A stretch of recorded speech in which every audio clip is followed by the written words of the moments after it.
देखिए, जैसे कि आपको यहाँ पे दिख रहा है सिंगल, डबल और ट्रिपल बॉन्ड। हमने पिछले लेक्चर में आपको बताया था कि कैसे बंधों का निर्माण होता है, कैसे सिग्मा बॉन्ड बनता है, कैसे पाई बॉन्ड बनता है। सिग्मा बॉन्ड बनता है कक्षकों के किनारे से किनारे के मिलने पर, और पाई बॉन्ड बनता है जब कक्षक जो है समानांतर अतिव्यापन करते हैं। चलिए आज हम समझेंगे सिंगल, डबल और ट्रिपल बॉन्ड क्या होते हैं। देखिए, ये हमारे पास सिंगल बॉन्ड का एग्जाम्पल है। इसमें हमने पहले मीथेन का एग्जाम्पल दिखाया है। इसमें 4 सिंगल बॉन्ड हैं, सब सिग्मा बॉन्ड है। ठीक है। अमोनिया है, 3 सिंगल बॉन्ड हैं, यानी कि 3 सिग्मा बॉन्ड हो गए। जल का अणु है, इसमें 2 सिग्मा बॉन्ड हैं, यानी कि 2 सिंगल बॉन्ड है। यानी कि एक बात मुझे यहाँ पे समझ में आ जाती है कि जो सिंगल बॉन्ड होते हैं वो सिग्मा बॉन्ड होते हैं। ठीक है, चलिए आगे बढ़ेंगे। अब देखिए, इसके बाद आता है हमारा डबल बॉन्ड। जैसे लिखा हुआ है कि एक सिग्मा तथा एक पाई बंध से मिलकर एक डबल बॉन्ड बनता है। ये बात आपको याद रखनी है, बड़ी महत्वपूर्ण है। यदि आपको कहीं डबल बॉन्ड दिख रहा है, इसका अर्थ यह है कि वहाँ पे एक सिग्मा बॉन्ड है और एक पाई बॉन्ड है। ठीक है। एग्जाम्पल हमारे पास एथीन का एग्जाम्पल है, या इसको इथाइलिन भी बोल देते हैं सरल भाषा में। ये देखिए, हमने यहाँ पे इसकी मॉलिक्यूलर ऑर्बिटल स्ट्रक्चर यानी कि आणविक कक्षक संरचना का निर्माण किया है। जैसे आप देख पा रहे हैं, यहाँ sp2 मिलके सिग्मा बॉन्ड बना रहे हैं, यानी किनारे से किनारे का अतिव्यापन हो रहा है। और जो ये वाला p कक्षक है हमारा, ये देखिए, ये वाला p कक्षक और ये वाला p कक्षक आपस में समानांतर अतिव्यापन कर रहे हैं और ये पाई बंध का निर्माण कर रहे हैं। देखिए, ये हाफ पाई और ये हाफ पाई, यानी कि मिलके बन गया एक पाई बॉन्ड, यानी कि एक पाई बॉन्ड और एक सिग्मा बॉन्ड। चलिए आगे बढ़ेंगे, ट्रिपल बॉन्ड की बात करेंगे। एक सिग्मा तथा 2 पाई बंधों से मिलकर त्रिबंध बनता है।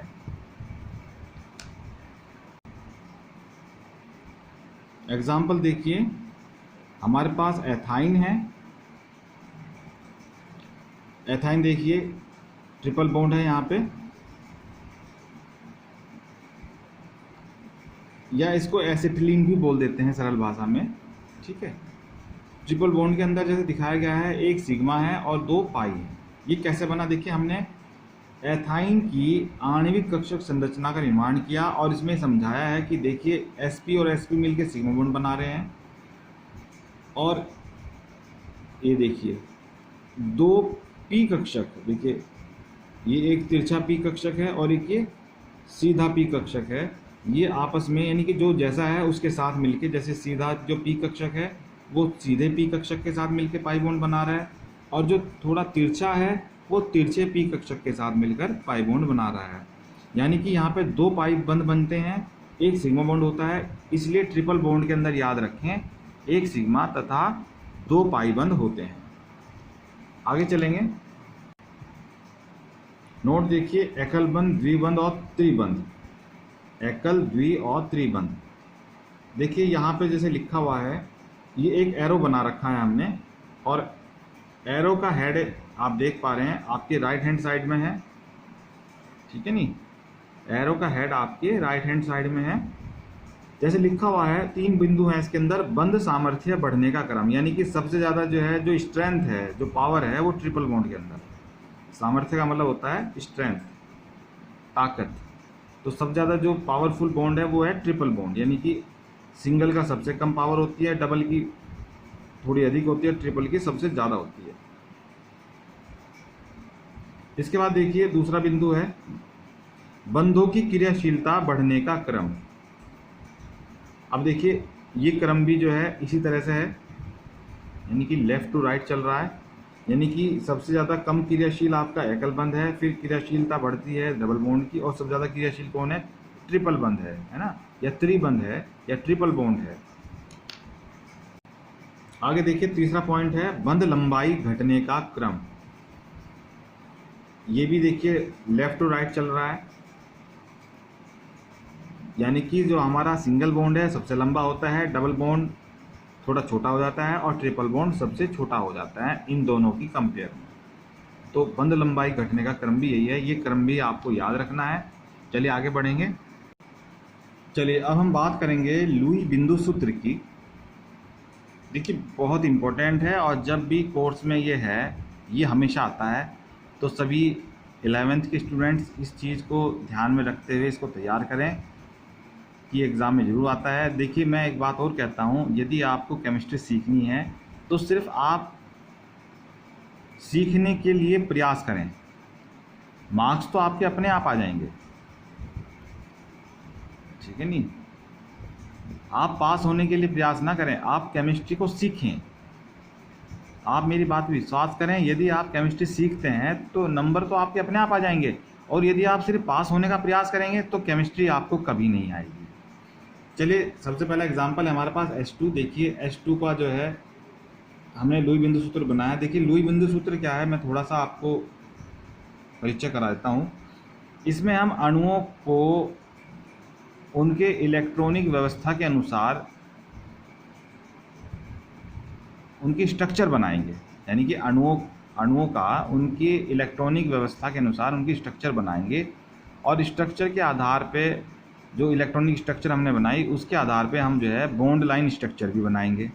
जैसे कि यहाँ देखिए मैं जल के अणु को दिखा रहा हूँ। जल का अणु देखिए ये इलेक्ट्रॉनों की व्यवस्था के अनुसार संरचना है और ये बॉन्ड लाइन स्ट्रक्चर है, यानी कि जब हमने ये बना लिया इसके बाद हमने ये बॉन्ड लाइन स्ट्रक्चर बनाई। जैसे ओजोन, देखिए ओजोन हमने इलेक्ट्रॉनों की व्यवस्था के अनुसार संरचना बनाई, इसके बाद बॉन्ड लाइन स्ट्रक्चर बनाई। जैसे H2 देखिए, पहले हमने इलेक्ट्रॉनों की व्यवस्था के अनुसार संरचना बनाई H2 की, इसके बाद बॉन्ड लाइन स्ट्रक्चर बनाई। चलिए समझते हैं। H2 देखिए सबसे पहले यहाँ पे आप देख पा रहे हैं दो हाइड्रोजन हैं जिनको आपस में जुड़ के H2 बनाना है।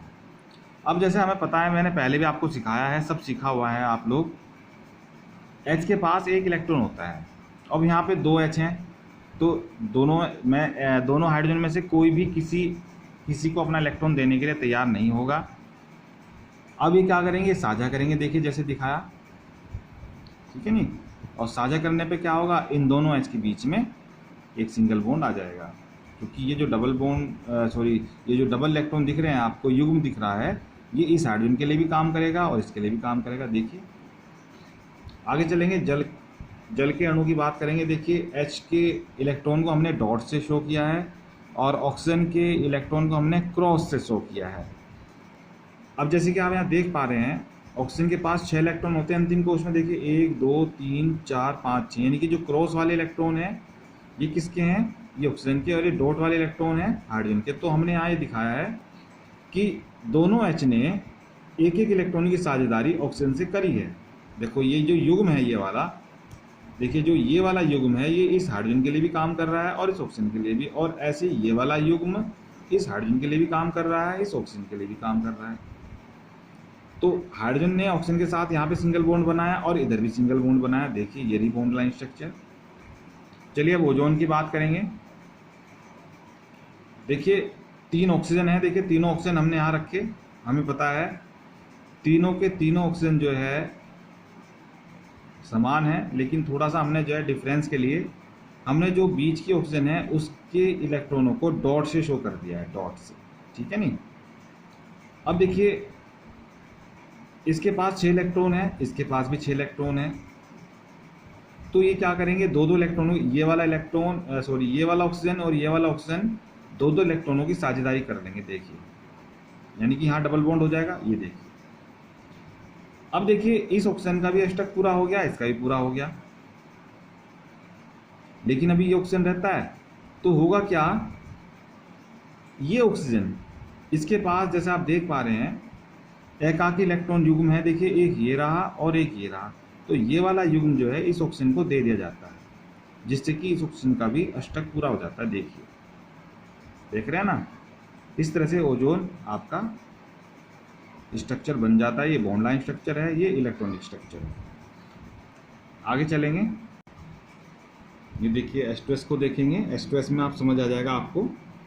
देखिए सल्फर के इलेक्ट्रॉनों को हमने क्रॉस से और हाइड्रोजन के इलेक्ट्रॉनों को डॉट से। देखिए सल्फर के अंतिम कोश में 1 2 3 4 5 और 6 इलेक्ट्रॉन होते हैं, यानी कि सल्फर को 2 इलेक्ट्रॉन चाहिए अपना अष्टक पूरा करने के लिए।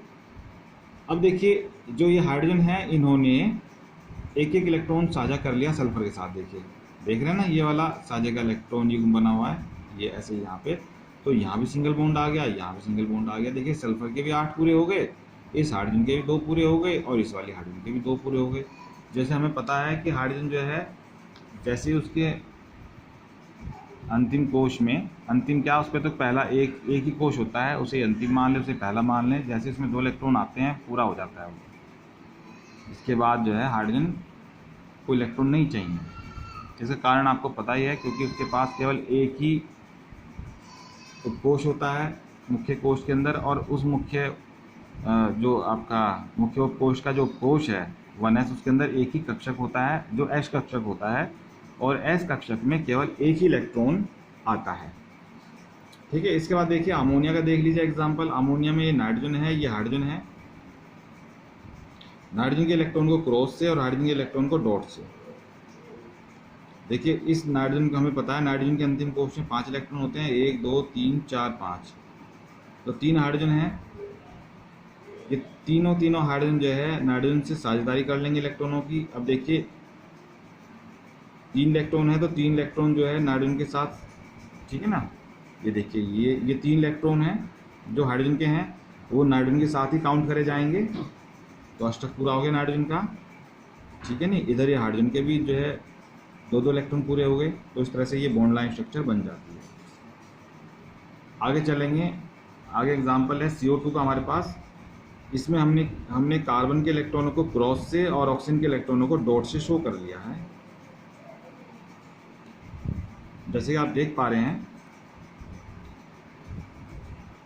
कार्बन हमने बीच में रखा और ऑक्सीजन दोनों साइड में रख दिया।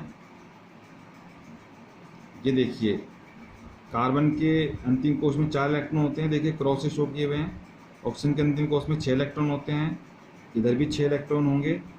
हमने दिखा दिया कि भाई इस कार्बन ने इस ऑक्सीजन के साथ डबल बॉन्ड बनाया, यानी कि 2 इलेक्ट्रॉन की साझेदारी करी, यानी कि ये कार्बन के इलेक्ट्रॉन और ये ऑक्सीजन के इलेक्ट्रॉन, इनकी साझेदारी हो जाती है 2 युग्मों की, तो यहाँ डबल बॉन्ड हो जाएगा। ये देखिए ऐसे यहाँ देखिए इधर भी जो है 2 इलेक्ट्रॉनों की साझेदारी हो रही है ऑक्सीजन और कार्बन के बीच में, देखिए यहाँ पे डबल बॉन्ड हो जाएगा। देख पा रहे हैं ना। तो इस तरह से इस ऑक्सीजन के भी 8 हो गए, इसके भी 8 हो गए, क्योंकि अब ये जो युग्म हैं ये ऑक्सीजन के लिए भी काउंट करेंगे और कार्बन के लिए भी, और कार्बन के अंतिम कोश में भी 8 इलेक्ट्रॉन हो गए। कैसे? देखिए 4 इलेक्ट्रॉन ये और 4 ये। ठीक है। देखिए ऐसे ही आपको सारे एग्जाम्पल करके देखने हैं, जितने भी आपके पास आपके नोट्स में हैं। जब तक आप खुद प्रैक्टिस नहीं करेंगे आप सीख नहीं पाएंगे। आप सीखिए, मैं फिर कहूँगा आप सीखने का प्रयास करें, पास तो आप स्वयं हो जाएंगे। चलिए आज के लेक्चर में इतना ही, कल के लेक्चर में आगे बढ़ेंगे।